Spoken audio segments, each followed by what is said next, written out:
23 Black lesbian R&B singers who died from HIV/AIDS. They filled dance floors, stages, and underground rooms with undeniable talent, yet many of their names were erased almost overnight. Not because they lacked skill, fame, or impact, but because silence was easier than truth. In an era when HIV carried fear instead of facts, and queerness carried punishment instead of protection, Black excellence was quietly abandoned. This is not a rumor. This is history we were never taught. Today, Black Excellence Legends brings these forgotten voices back into the light. Watch closely, listen carefully, and ask yourself, how many legends were lost simply because the world chose to look away? Leave your thoughts in the comments and join the conversation. Sharon Redd. Sharon Redd was one of the most commanding, yet quietly overlooked voices of late 1970s and early 1980s Black disco and R&B. A singer whose power could fill a room even without radio dominance. Born in Norfolk, Virginia, she began her professional journey as a background vocalist, through earning recognition through relentless live performances in New York's club circuit. At a time when disco was often dismissed as disposable, Redd's voice carried emotional weight, authority, and technical precision that placed her among the era's strongest vocalists. Her breakthrough came in the early 1980s with chart-topping dance records such as Never Give You Up and Can You Handle It. These songs were not just club hits. They reached #1 on the Billboard Dance Club Songs chart, cementing her status as a dominant force in dance music. Unlike many disco performers who relied heavily on studio production, Redd's reputation was built on her live delivery, raw, controlled, and unmistakably powerful. Industry musicians often described her as a singer's singer, respected even when mainstream fame remained limited. Behind the scenes, however, her career unfolded during a period of deep social contradiction. As a Black lesbian woman in a conservative, male-dominated industry, Sharon Redd navigated silence around her personal life while continuing to perform at an elite level. During the late 1980s, as the HIV/AIDS crisis devastated artistic communities, especially in New York, her public presence gradually diminished. In 1992, Sharon Redd died from AIDS-related pneumonia at the age of 46. Her passing received minimal media attention, reflecting the stigma and neglect surrounding AIDS at the time, particularly toward Black and queer artists. Despite this, her influence endures. Her recordings continue to be sampled, played, and rediscovered by new generations of DJs, collectors, and vocalists who recognize her contribution to dance music history. Sharon Redd was not a footnote or a cautionary tale. She was a proven chart leader, a commanding performer, and a reminder of how many brilliant voices were lost too early. Not because of lack of talent, but because society chose silence over compassion. Blair. Timothy Blair, known on underground stages as Sweet Tea, existed at the edge of a music culture that refused to make room for her. In the 1990s, when hip-hop projected hyper-masculinity as its dominant image, Sweet Tea stood apart as a Black transgender rapper whose lyrics confronted isolation, desire, illness, and identity without compromise. She did not rap for acceptance. She rapped because silence felt more dangerous. Performing in small clubs across Atlanta and other southern cities, Sweet Tea used minimal production and sharp lyricism to tell stories no label wanted recorded. As her health declined in the mid-1990s, those closest to her noticed dramatic weight loss and exhaustion. In 1996, after collapsing backstage, she privately acknowledged what she already feared. She was HIV positive. The diagnosis was never publicly announced, not out of shame, but out of survival in an industry that offered no protection to artists like her. Instead, her response was artistic escalation. Her verses grew more confrontational, her delivery more urgent, as if time itself had become a collaborator. She wrote obsessively, filling notebooks with unfiltered reflections on stigma, medical neglect, and the quiet cruelty of being deemed disposable. Without a record deal or institutional backing, Sweet T's work circulated only through live performances and word of mouth. In 1999, Timothy Blair died in an empty hospital room, attended by a single friend who preserved her final writings. No album was released. No official archive exists. Yet among transgender artists of color, Sweet T remains a symbol of unrealized potential and unrecognized brilliance. She did not fail the industry failed her. What survives is not a discography, but a question still unanswered. How many voices were lost simply because the world refused to listen? Lady Cateria. Lady Cateria was more than a drag performer. She was a declaration of survival made visible under unforgiving lights. Rising in New York's Latinx and queer nightlife scene during the early 1990s, Cateria commanded stages with towering hair, deliberate gestures, and an intensity that demanded respect. Her performances were not escapism, they were confrontation. At a time when drag artists were routinely dismissed or mocked, she insisted on dignity as part of the act. Behind the glamour, Cateria lived with a growing awareness that her body was betraying her. Recurrent dizziness, persistent fevers, and moments of sudden collapse led to medical testing she initially avoided, fearing confirmation of what she already suspected. When she was diagnosed as HIV positive, she chose silence, not out of shame, but out of calculation. Public disclosure, especially for a drag queen in the 1990s, could end everything. That changed in 1996. On stage at a packed club, Lady Cateria stepped forward in a red gown and disclosed her status directly to the audience. The room fell silent. Her message was not tragic or apologetic. It was urgent.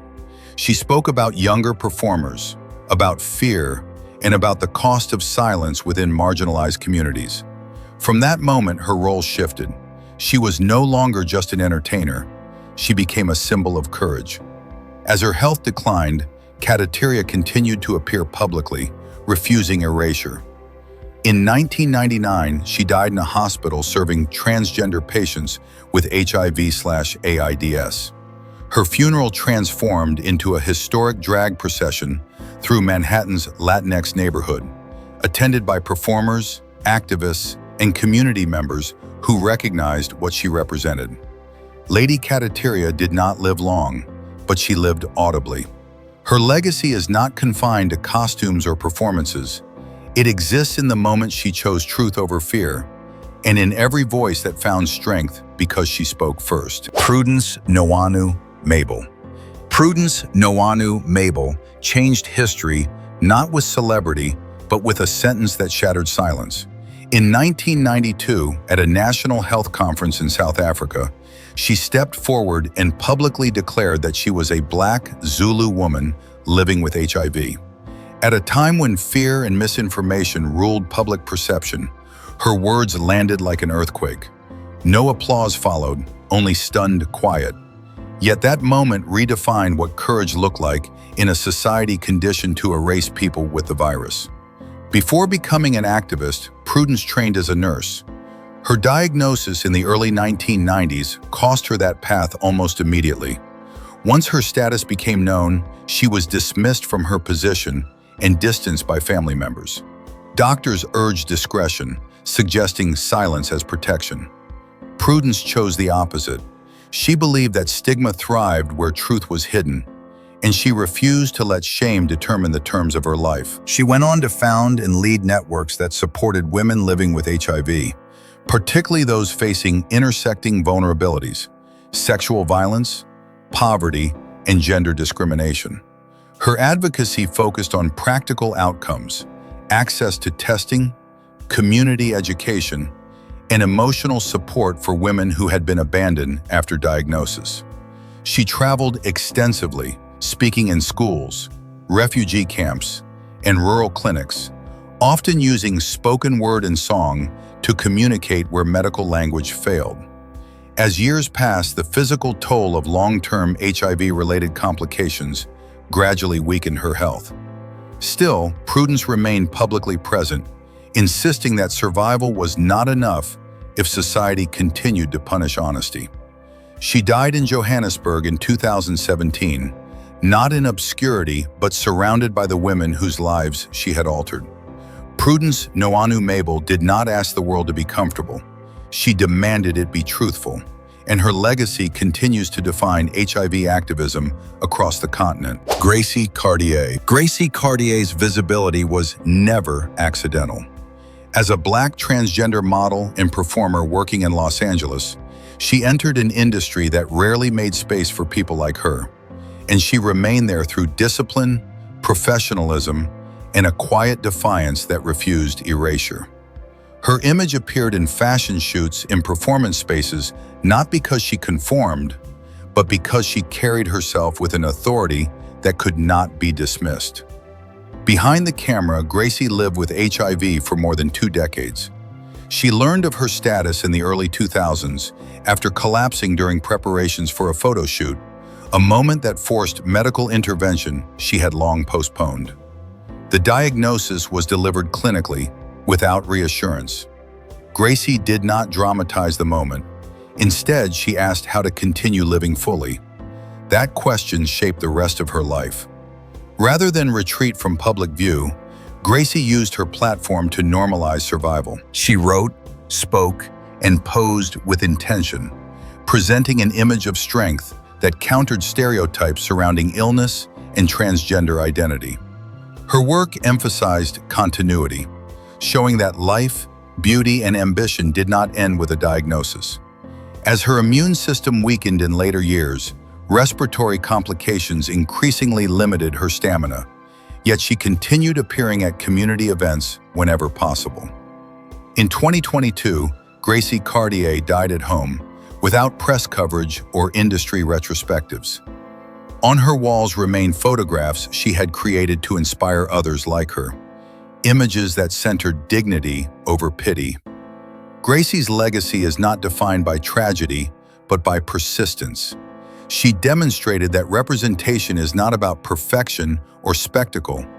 It is about being seen on one's own terms, even when the world looks away. Lady Java. Lady Java stood at the crossroads of entertainment and civil resistance, long before transgender visibility entered public vocabulary. Rising in Los Angeles during the late 1960s and 1970s, she became one of the first Black transgender women to challenge institutional discrimination directly. When local laws attempted to ban drag performers from appearing publicly, Lady Java refused to disappear. Instead, she took the city to court, asserting the right to exist without disguise. Her career spanned decades of stage performance, nightlife, and quiet activism. With a commanding voice and confident presence, Lady Java understood the power of being visible in spaces designed to exclude her. While she rarely centered her personal struggles publicly, those closest to her observed a gradual decline in her health during her later years. Persistent fatigue, loss of appetite, and recurring respiratory illness signaled a long, private battle with HIV-related complications. Unlike many public figures, Lady Java never framed her illness as tragedy. She viewed it as part of a life lived fully, without retreat or apology. When doctors confirmed the seriousness of her condition, she reportedly described it as the cost of refusing to live half a life. Even as her mobility decreased, she remained connected to performance spaces, attending shows and mentoring younger artists who recognized her as a foundational figure. Lady Java died in 2023. There was no large public ceremony, but hundreds gathered quietly outside the theater where she once performed, lighting candles in recognition of what she represented. Her legacy is not confined to legal victories or stage appearances. It exists in the freedoms others now inherit. Lady Java did not seek permission to exist, and in doing so, she made existence itself less dangerous for those who follow. Marsha P. Johnson. Marsha P. Johnson was not simply a symbol of resistance. She was resistance made human. Long before history recognized her name, Marsha lived at the intersection of poverty, race, gender nonconformity, and radical compassion. A Black transgender woman and drag performer, she became one of the most visible figures associated with the 1969 Stonewall Uprising in New York City, an event that reshaped the global LGBTQ+ rights movement. While debate continues over the exact details of that night, Marsha's role as a frontline protester and organizer is undeniable. Beyond activism, Marsha was also a performer, appearing with the experimental queer theater troupe Hot Peaches. Performance was not escapism for her, it was survival. She used humor, costume, and presence to reclaim dignity in a world that routinely denied her housing, medical care, and safety. Throughout the 1980s, as HIV/AIDS devastated marginalized communities, Marsha's life became increasingly precarious. Friends recalled her frequent illness, weight loss, and exhaustion, symptoms consistent with untreated HIV, though she avoided formal diagnosis out of fear of medical rejection and institutional neglect. Marsha was outspoken about injustice. She famously stated that if she were to die from AIDS, she would do so fighting. That fight extended beyond illness. She co-founded organizations that supported homeless queer youth and transgender people, often giving away what little she had to help others survive another night. Her generosity came at personal cost. In July 1992, Marsha P. Johnson was found dead in the Hudson River. Authorities initially ruled her death a suicide, a conclusion long disputed by the LGBTQ+ community, which cited evidence of violence and neglect. Regardless of unanswered questions, Marsha's life remains a testament to courage without protection. She did not live long, but she lived loudly, insisting that joy, protest, and care could coexist, even in the face of erasure. Mickey Blanco emerged as a disruption in contemporary hip-hop, a queer, gender non-conforming artist who refused to dilute identity for market comfort. Entering the music world in the early 2000s, Mickey blended rap, punk energy, and performance art into a body of work that challenged the genre's rigid expectations. Visibility was never a strategy, it was a consequence of honesty. In 2015, Mickey publicly disclosed living with HIV, revealing that the diagnosis had occurred several years earlier. At the time, few artists within rap culture spoke openly about HIV, particularly from a queer perspective. The announcement was not accompanied by spectacle or apology. Instead, it reframed the conversation, placing survival, treatment, and transparency at the center. Mickey later confirmed that antiretroviral therapy had stabilized their health, directly countering narratives that equated HIV with inevitability or weakness. Professionally, the disclosure came with consequences. Performances were canceled, collaborations dissolved, and industry silence followed. Rather than retreat, Mickey intensified creative output, producing music that confronted stigma, abandonment, and resilience. Their work continued to evolve, incorporating vulnerability without surrendering intensity.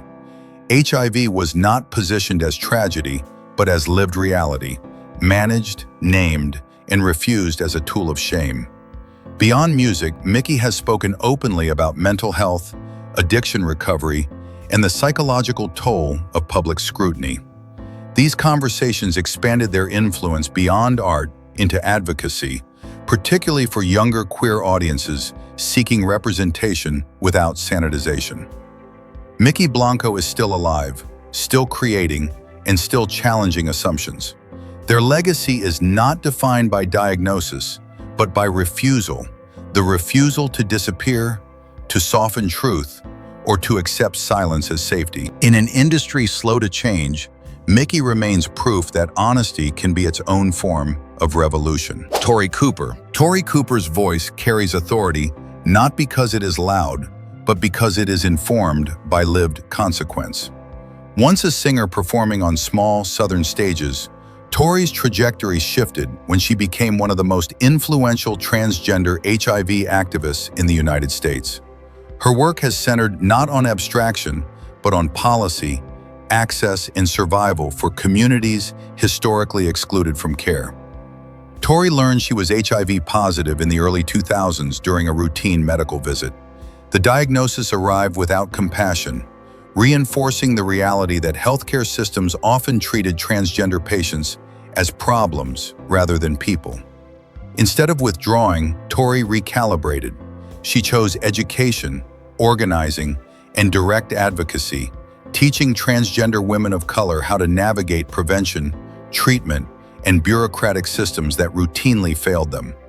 Her credibility comes from persistence. Despite experiencing serious health setbacks, including hospitalizations for pneumonia related to immune suppression, Tory returned repeatedly to public work.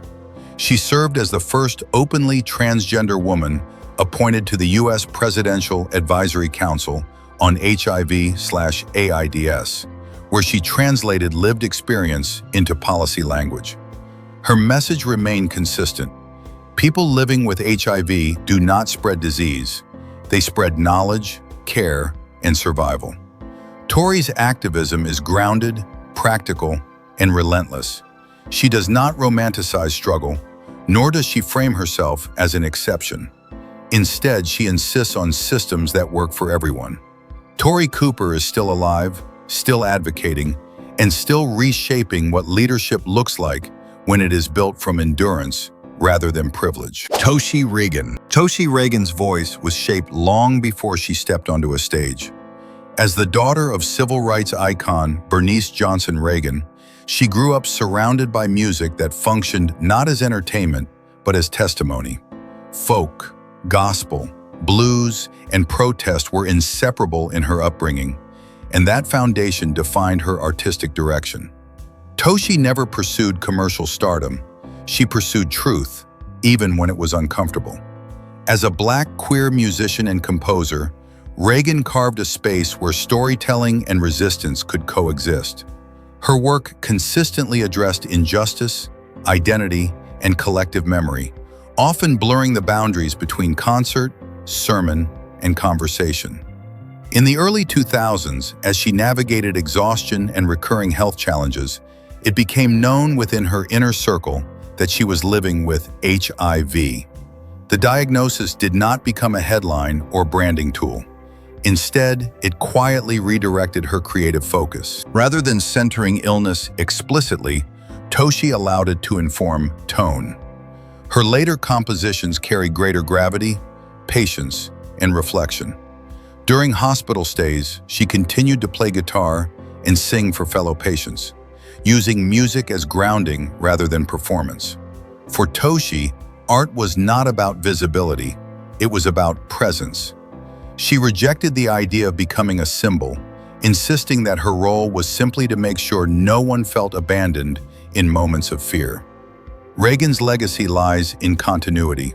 She demonstrated that living with HIV did not require spectacle, confession, or withdrawal. It required honesty, discipline, and care. By refusing to frame survival as tragedy, she expanded what representation could look like: quiet, grounded, and enduring. Toshi Reagan remains a reminder that some voices are not meant to dominate the room. They are meant to steady. Michelle Indegio Cello. Michelle Indegio Cello has always existed outside musical expectations. Emerging in the early 1990s, she defied genre labels by blending neo-soul, jazz, funk, rock, and spoken word into a sound that resisted simplification. As a Black bisexual artist, her music consistently explored intimacy, loss, and emotional complexity without catering to mainstream comfort. She did not seek approval, she sought accuracy. While Michelle has never publicly disclosed living with HIV, her work has been deeply shaped by the epidemic's impact. Multiple interviews and compositions reference the loss of lovers, friends, and community members during the height of the AIDS crisis. Rather than sensationalizing illness, she approached it obliquely, through grief, memory, and absence. Songs like Loyalty were inspired by the social abandonment of HIV-positive individuals, reflecting how stigma often inflicted deeper wounds than disease. Michelle's contribution lies in her refusal to simplify suffering. Her lyrics do not offer easy resolutions or moral framing. Instead, they document the emotional aftermath of loss, how desire, love, and anger coexist in the shadow of mortality. Throughout her career, she has challenged the expectation that Black artists must perform resilience without vulnerability. Her work insists that complexity is not weakness. Though she has survived personally, Michelle has never framed herself as untouched. The AIDS epidemic remains embedded in her catalog as an undercurrent rather than a headline. In doing so, she preserved dignity for those whose stories were rarely told directly. Michelle Cello's legacy is not defined by disclosure, but by empathy, by the way her music remembers those society chose to forget, without exploiting their pain for attention. Octavia Y. Lewis. Octavia Y. Lewis has never defined herself by survival alone. For more than 2 decades, she has lived with HIV while choosing a path that turned personal endurance into collective responsibility. Known within Black LGBTQ+ circles as a mentor, educator, and spiritual anchor, Octavia's influence was built quietly, through consistency rather than spectacle. She did not wait for permission to lead. Leadership emerged from showing up when others disappeared. Octavia learned she was HIV positive in the early 2000s after battling a recurring infection that refused to heal. The diagnosis was delivered bluntly, without guidance or reassurance. Instead of internalizing fear, she asked a single, practical question: how to keep going without losing herself. That mindset shaped her activism. She became a speaker in schools, prisons, clinics, and churches, addressing HIV not as a moral failure, but as a public health issue entangled with race, poverty, and silence. Her approach rejected shame.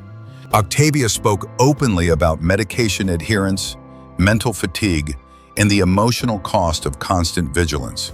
Hospitalizations due to immune-related complications interrupted her work, but never ended it. Each recovery was followed by renewed outreach, often aimed at young people encountering stigma for the first time. She emphasized honesty over perfection, reminding audiences that resilience does not require pretending to be unbreakable. Octavia Y. Lewis is still alive, still working, and still carrying stories others were never allowed to tell. Her legacy is not one of celebrity, but of trust. She represents the quiet power of someone who refuses to disappear, proving that longevity with HIV is not just medical, it is communal, sustained by connection, truth, and care. Jade Electra. Jade Electra built her legacy in spaces where music functioned as refuge rather than spectacle. As a DJ, vocalist, and community organizer, she became a steady presence within drag venues, underground clubs, and care-centered gatherings for people living with HIV. Jade never chased mainstream recognition. Her priority was connection, using sound to create moments where fear could loosen its grip, even briefly. She learned she was HIV positive in the early 2000s after a severe bout of flu-like illness led to testing. The diagnosis did not arrive as shock so much as confirmation. Instead of retreating, Jade responded with structure. She founded Pause Plent, a support collective focused on people of color living with HIV, emphasizing peer support, harm reduction, and access to information without judgment. The group's events blended music, conversation, and practical assistance, dissolving the boundary between celebration and care. Despite repeated hospitalizations over the years, Jade continued to perform, sometimes directly from recovery into rehearsal. Her sets were intentional, favoring rhythm and continuity over excess, reflecting her belief that stability itself could be healing. She appeared in hospitals, rehabilitation centers, and community halls, insisting that joy was not irresponsible, it was necessary. Jade's activism avoided slogans. She spoke plainly about medication adherence, fatigue, and the emotional labor of surviving publicly. Her message was consistent. People living with HIV are not problems to be managed, they are communities to be supported. Jade Electra remains alive, active, and committed to ensuring that those navigating diagnosis do not do so alone. Her work demonstrates that leadership can be quiet, rhythmic, and sustained, like a song that refuses to end. Tiona Nikia Mladen. Tiona Nikia Mladen approaches history as an obligation. A visual artist, filmmaker, and playwright, she has dedicated her work to preserving the stories of Black queer lives erased by neglect, stigma, and the AIDS epidemic. Unlike many chroniclers, Tiona does not center herself. She builds frameworks where memory can exist without distortion, allowing absence to speak as clearly as presence. Although she is not living with HIV, Tiona's commitment is personal. The loss of close friends, multiple within a single year, forced her to confront how quickly lives could vanish without record. Rather than accepting that erasure, she began creating installations, performances, and films that reconstruct what was denied: dignity, context, and voice. Her work often incorporates diaries, letters, architectural space, and silence, treating memory as material rather than metaphor. Tiona's projects resist linear storytelling. They ask audiences to slow down, to witness fragments, and to sit with discomfort. In doing so, she reframes HIV not as a statistic, but as a lived continuum of relationships, care, and loss. Her widely recognized work, Be Alarmed, functions as both memorial and warning, reminding viewers that forgetting is an active process, not an accident. By refusing spectacle, Tiona protects the people she honors. She does not romanticize suffering or simplify grief. Instead, she insists that remembrance requires rigor and humility. Tiona Nikia Mladen's legacy is ongoing, measured in how effectively she interrupts silence. Through her art, the dead are not frozen in tragedy, they are restored to history where they belong. After hearing these stories, one question refuses to disappear. If these artists had been protected, believed, and valued, how different would history sound today? Were they taken too soon by illness, or by stigma, neglect, and silence? This is where the conversation begins, not ends. At BlackExcellenceLegends, we believe remembrance is resistance. Now we want to hear from you. Do you think society has truly changed, or are these patterns repeating under new names? Comment below, share your perspective, and tell us which story stayed with you the most. Because silence doesn't just erase the past, it shapes the future.